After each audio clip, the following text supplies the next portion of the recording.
को channel interference को भी अगर अवॉइड किया जाए तो वो ज़्यादा बेहतर है। क्लियर हुआ ये पॉइंट?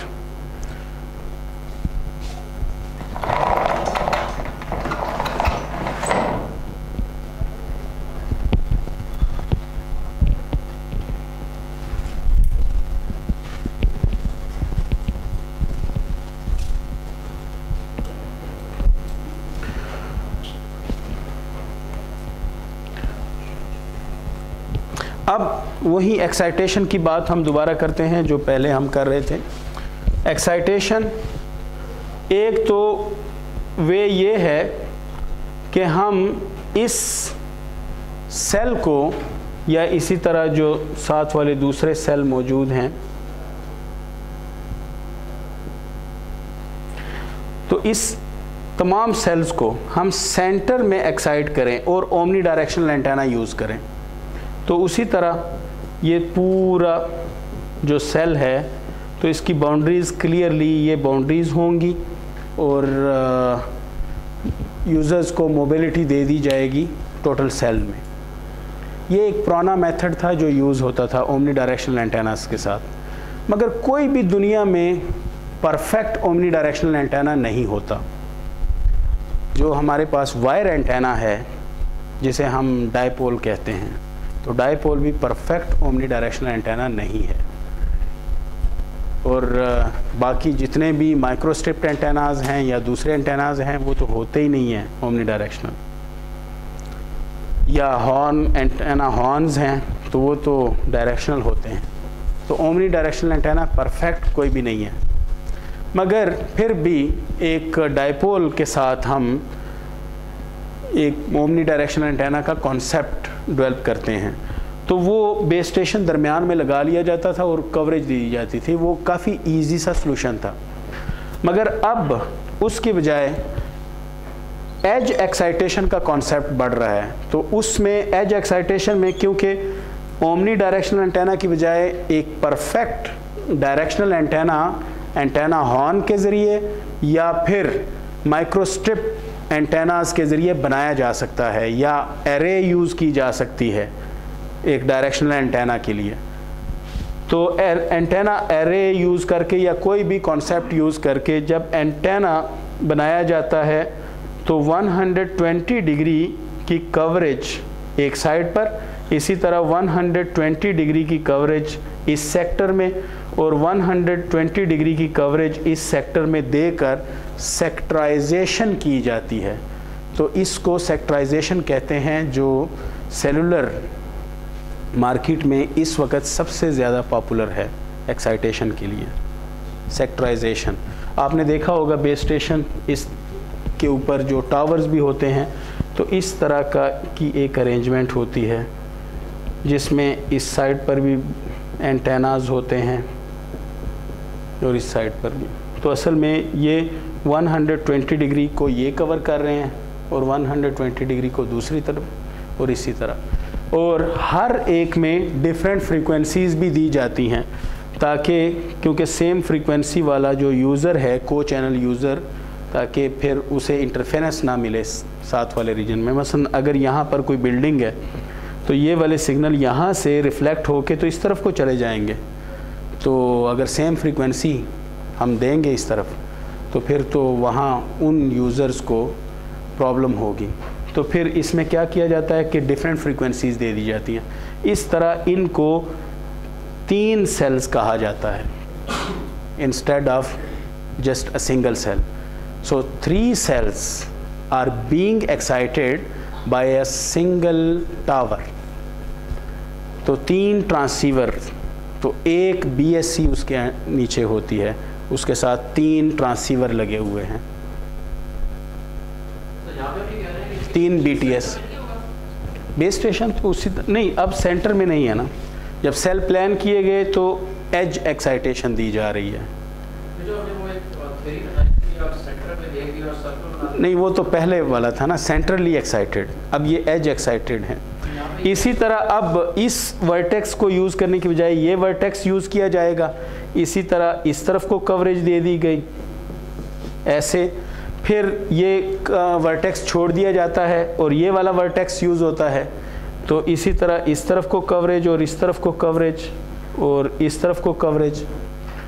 तो अब यहाँ पर जो मोबाइल है तो उसके लिए अब बाउंड्री कहीं यहाँ पर होगी जो विजिबल नहीं होगी उसे, मगर यहाँ पर बाउंड्री आएगी। तो अगर ये तीनों ही सेम फ्रीक्वेंसी यूज़ करें, ये तीनों ये जो सेक्टर्स हैं तो ये सेम फ्रीक्वेंसी यूज़ करें, तो इस तरह एक सेल का कॉन्सेप्ट पूरा यानी एक सेल बन जाता है। तब फिर बाउंड्री ना हुई, फिर तो जहाँ भी वो चला गया, अगर इस BTS से उसे सिग्नल चाहिए तो इस BTS से ले लेगा, वरना वो इस BTS से ले लेगा, क्योंकि तीनों के अंदर। हाँ, हैंड ओवर उसी तरह, हैंड ओवर वही चीज़ है। तो अगर फ्रीक्वेंसीज डिफरेंट हैं, क्योंकि टाइम सिंक्रोनाइजेशन का बहुत बड़ा प्रॉब्लम बन जाता है। अगर सेम सिग्नल हम यहाँ से और यहाँ से ट्रांसमिट करें तो टाइम सिंक्रोनाइजेशन स्लॉट्स आगे पीछे हो जाती हैं। TDMA में या GSM में ये एक बहुत बड़ा मसला है सिंक्रोनाइजेशन। इसलिए तीनों में डिफरेंट फ्रीक्वेंसीज़ का सेट होता है और यहाँ पर मोबाइल को बाउंड्रीज उसकी मिलती हैं। तो इस रीजन में आके, दरमियान में आके तो मोबाइल हैंड ओवर करता है या उस बेस स्टेशन की तरफ या इसकी तरफ या उसकी तरफ। ये वाली टेक्निक इस वक्त पाकिस्तान में यूज़ हो रही है। जितने भी नए बेस स्टेशन लग रहे हैं इन टेक्निक्स के साथ। अब हैंड ओवर सेल चेंज करते हैं तो हो ही रहा है, सेल के अंदर भी हो रहा है। जी, सेल के अंदर भी। तो बेसिकली इससे ये कॉन्सेप्ट एक डेवलप होता है कि असल में इस सेल के अंदर फिर फर्दर सेल्स बनाए गए हैं। जी जी, कॉस्ट भी इंक्रीज़ हो रही है, कंप्लेक्सिटी भी थोड़ी सी इंक्रीज़ हो रही है। सेलुलर प्लानिंग में बहुत गौर से प्लानिंग करनी पड़ती है, क्योंकि एड्ज आपको प्रॉपर मेंटेन रखने होते हैं ताकि कवरेज हर जगह मिले। मगर इसमें फ़ायदा ये है कि इसमें एक तो कवरेज बढ़ जाती है, दूसरा ये कि परफेक्ट डायरेक्शनल एंटेना यूज़ किए जा सकते हैं, और दूसरे केस में परफेक्ट ओमनी डायरेक्शनल एंटेना है ही नहीं, यानी प्रैक्टिकली मौजूद ही नहीं है डायरेक्शनल एंटेना।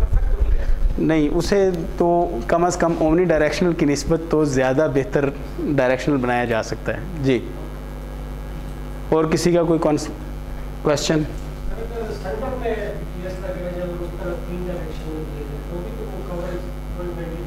हाँ, वो यही चीज़ है। तो अगर हम ये समझें कि अब यानी हमारे पास देखें इसी तरह इसके भी हमारे पास 3 वो आ जाएंगे और इसके भी हमारे पास यानी वो 3 रीजन आ गए। तो अगर फिर बाद में ज़रा देखा जाए तो असल में वो वही एक सेल अब यहाँ बन रहा है, और अगर दरमियान में देखें तो दरमियान में BTS लगा हुआ है। तो वो चीज़ थोड़ी सी यहाँ से शिफ्ट हो गई, यहाँ आ गई, है वही चीज़, मगर यहाँ और फ्रीक्वेंसी है, यहाँ और है, यहाँ और है। ये इंपॉर्टेंट है।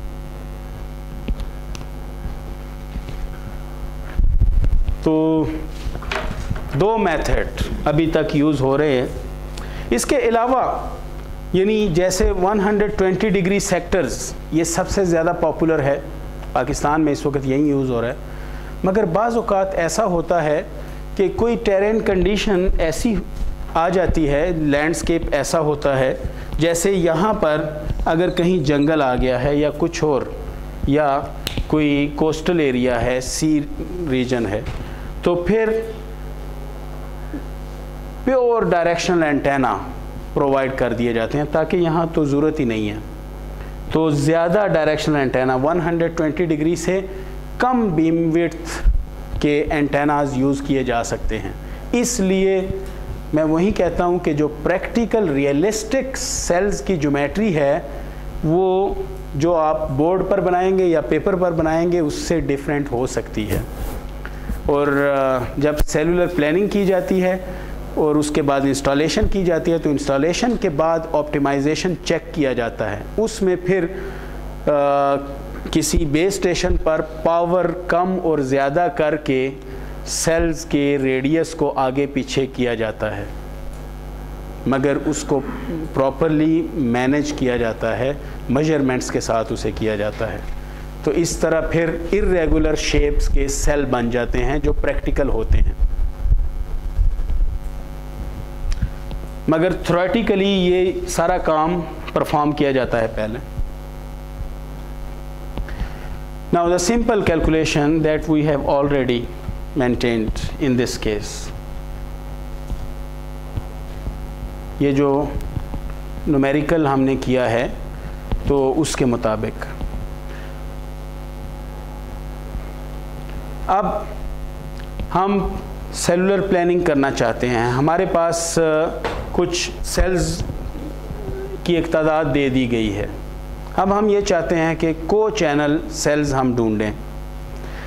इसके लिए एक मेथड यूज़ किया जाता है जिसकी कोई ज़्यादा मैथमेटिकल डेरिवेशंस अवेलेबल नहीं है और ना उसकी कोई स्ट्रॉन्ग मैथमेटिकल बेसिस हैं, मगर वो मेथड परफॉर्म किया जाता है। तो उस मेथड में दो इंटीजर्स यूज़ किए जाते हैं जो नॉन नेगेटिव इंटीजर्स होते हैं, आई एंड जे। और ये साबित किया जा सकता है कि जो क्लस्टर साइज़ है वो आई एंड जे के साथ रिलेटेड है। तो ये ज्योमेट्रिकल सॉल्यूशन है, i square plus i j plus j square.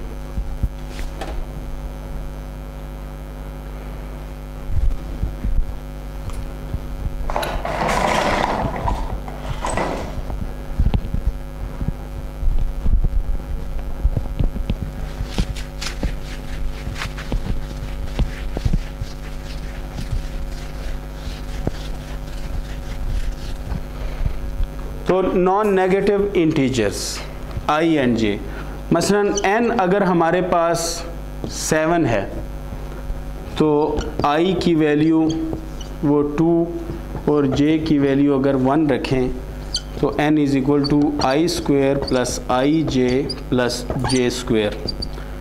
तो 4 प्लस 2 प्लस 1 तो हमारे पास 7 आता है।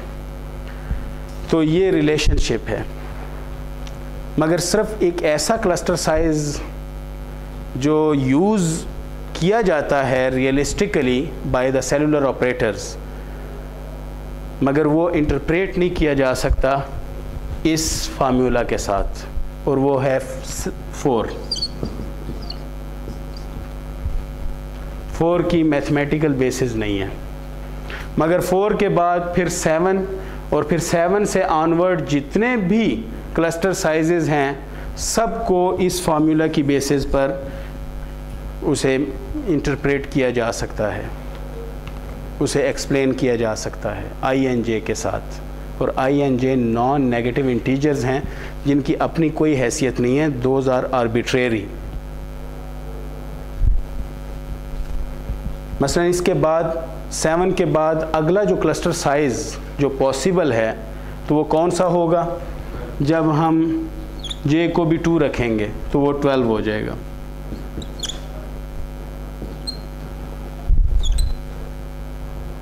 सेवन और 12 के दरमियान फिर जितने भी क्लस्टर साइजेस हैं वो ज्योमेट्रिकली पॉसिबल नहीं है कि वो मैनेज हो सकें,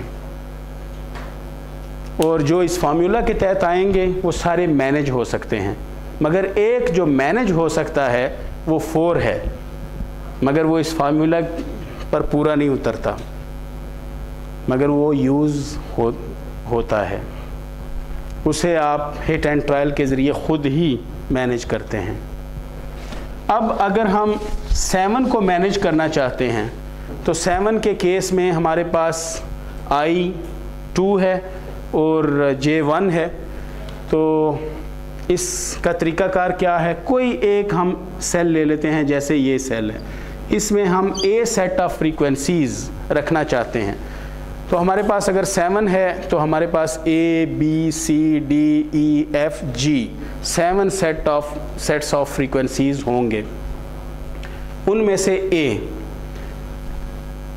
एक सेल की 6 साइड्स हैं।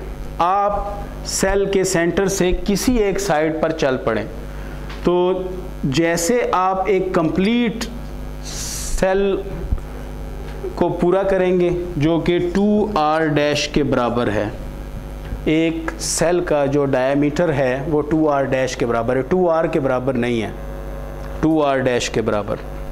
दो किस्म के डायमीटर हैं। अगर इस तरफ को हम डायमीटर लें तो ये बेसिकली सर्कल का डायमीटर बनता है जो असल में रेडिएशन सर्कल था, मगर सेल का डायमीटर हम इसको लेते हैं कि हम एक साइड से दूसरी साइड तक जब जाते हैं तो ये 2r' के बराबर है जो कि कम है 2r से, असल डायमीटर से, क्योंकि r' कम है r से। अब यहाँ से हम चले एक साइड पर और साइड के परपेंडिकुलर, और उससे जब आगे निकल गए 2r' हमने डिस्टेंस कवर किया तो हम अगले सेल के सेंटर में पहुंच जाते हैं। तो जितना हमारे पास i है, जैसे इस केस में i हमने 2 रखा हुआ है, तो हम i1 कवर किया हमने, इसके बाद i2 कवर करेंगे, यानी दूसरा सेल हमने कवर किया, 2r' और कवर किया तो i = 2 कवर हुआ। i = 2 है, यहाँ पर हम रुक जाएंगे। अब हम एग्जैक्टली 60 डिग्री क्लॉकवाइज या एंटी क्लॉकवाइज, उसमें कोई ख़ास बात नहीं है, अगर आप क्लॉकवाइज मुड़ते हैं या एंटी क्लॉकवाइज कोई फ़र्क इतना नहीं पड़ता, मगर अगर आप काउंटर क्लॉकवाइज मुड़ जाते हैं तो काउंटर क्लॉकवाइज 60 डिग्री, तो इस डायरेक्शन में ये देखें ये 60 डिग्री है, काउंटर क्लॉकवाइज हम मुड़े तो J को अब कवर करेंगे। I कवर हो चुका, अब J, तो J अगर 1 है तो हम 2r' हमने कवर किया, अगर J 2 होगा तो 2r' 2 दफ़ा कवर करेंगे, अगर J 3 होगा तो 2r' 3 दफ़ा कवर करेंगे, और सो ऑन। तो यहाँ पर जहाँ हम पहुँच गए हैं तो ये वो सेल है जहाँ A फ्रीक्वेंसी रीयूज़ हो सकती है, A सेट। इस केस में हमने J1 लिया और I2 लिया, तो ये n = 7 वाला केस है।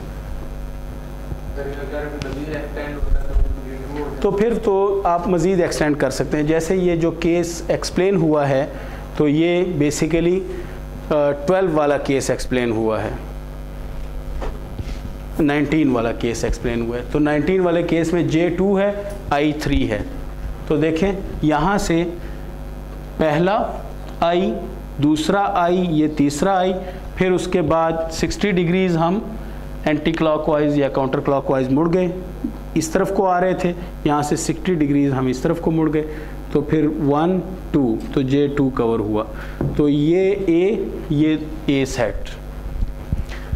अब इसी तरह आप फिर एक और डायरेक्शन में चल पड़ेंगे, यहाँ I = 1, I = 2, 2 कवर हो गए, इसके बाद 60 डिग्रीज यहाँ से हम मुड़ जाएंगे और ये 1 हमने कवर किया, इसका मतलब है ये वाला भी A सेट है।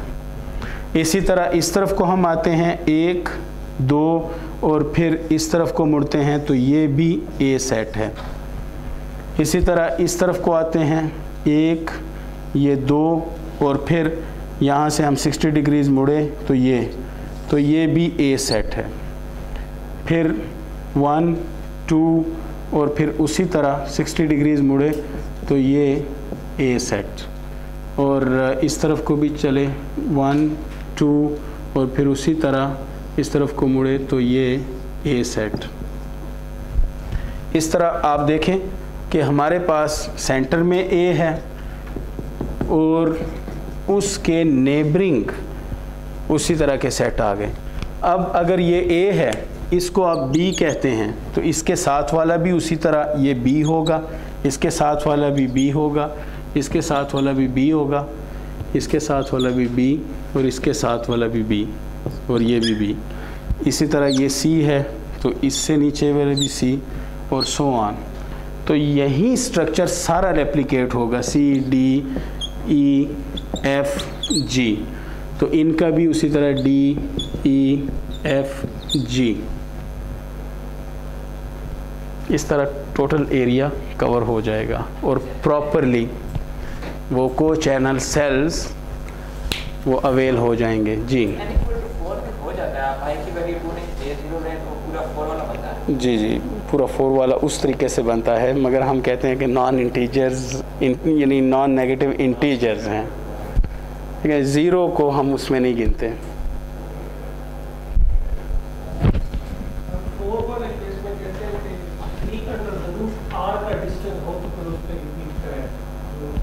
जी जी, नहीं वो तो मेथड तो हम कोई भी उस तरह की इंटरप्रिटेशन उसकी कर दें, इस फार्मूला की बेसिस पर इंटरप्रिटेशन नहीं है,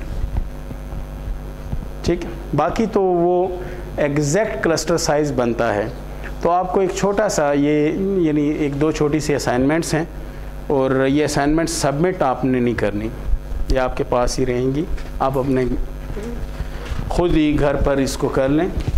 n = 4, n = 12, इन दोनों के आप सेल प्लानिंग करें। इसी तरह बस आपको 6 नेबरिंग क्लस्टर चाहिए, क्लस्टर सेंटर चाहिए, और क्लस्टर सेंटर एक मौजूद होगा, तो ये आपने बनाने हैं। एक दूसरा काम जो आपने करना है वो बहुत इम्पोर्टेंट है, और वो ये है कि एक क्लस्टर सेंटर से दूसरे क्लस्टर सेंटर तक जो एरियल डिस्टेंस है, शॉर्टेस्ट डिस्टेंस है, इसको अगर हम कैपिटल डी कह लें, तो ये बहुत इम्पॉर्टेंट है in quality management, for quality of service, for quality of signals, for the quality of voice calls. ये बहुत इम्पॉर्टेंट है। डी जितना ज़्यादा होगा, quality of voice calls would be very good, जितना ज़्यादा होगा, और डी जितना कम होगा क्वालिटी उतनी ख़राब होगी, क्योंकि सिग्नल टू इंटरफेरेंस रेशो उतनी कम होगी, इंटरफेरेंस उतनी ज़्यादा होगी, मगर कैपेसिटी बढ़ जाएगी, क्योंकि ये डिपेंड करता है कैपेसिटी पर या क्लस्टर साइज़ पर। तो ये डी 3n√r × 3n√ के इक्वल आता है। ये आपको प्रूव करना होगा, या ये फार्मूला आप डिराइव करें। आसान सा काम है, इतना मुश्किल काम नहीं है। ज़रा गौर करें कि ये अगर हमारे पास देखें, ये एरियल डिस्टेंस बना, और इस तक पहुंचने के लिए आई और जे जो हमने यूज़ किए, तो वो देखें, ये 1 ये 2, तो I = 2 हमारे पास है, और यहाँ से ये 60 डिग्रीज़ हम मुड़े हैं। इसका मतलब है कि ये 120 डिग्री का एंगल बनेगा। तो यहाँ से J = 1 है, और एक ट्रायंगल बन गई, ये D है उसमें। ये जो साइड है ये किसके बराबर है? I × 2r'। ये जो साइड है ये किसके बराबर है? J × 2r', क्योंकि एक J में 2r' का फासला है। अब आपके पास ट्रायंगल आ गई। उसके एंगल्स पर आपने आगे नहीं जाना, क्योंकि ये एंगल कोई मैनेज्ड एंगल नहीं है, प्रॉपर एंगल नहीं है, ये कम और ज़्यादा हो सकता है, मगर ये प्रॉपर एंगल है। इसका मतलब है एक एंगल अवेलेबल है, ऑल साइड्स अवेलेबल हैं, उनमें से एटलीस्ट 2 साइड्स अवेलेबल हैं, तीसरी साइड्स अननोन है। तो एंगल और साइड्स का फार्मूला आप यूज़ करेंगे। तो वो है लॉ ऑफ कोसाइंस या लॉ ऑफ साइंस, दोनों में से कोई एक लॉ लगा लें। जो आपने डी वाला फॉर्मूला लिखा है ये n इक्वल टू 4 के लिए नहीं, ये n is equal to 4 i और j के उसमें नहीं आते, मगर उसके लिए भी ठीक है, मगर वो उसमें आता नहीं है क्योंकि हम i और j की फॉर्म में उसे लिख नहीं सकते। मगर जब हम n की बात करते हैं तो ये फार्मूला सब के लिए वैलिड है।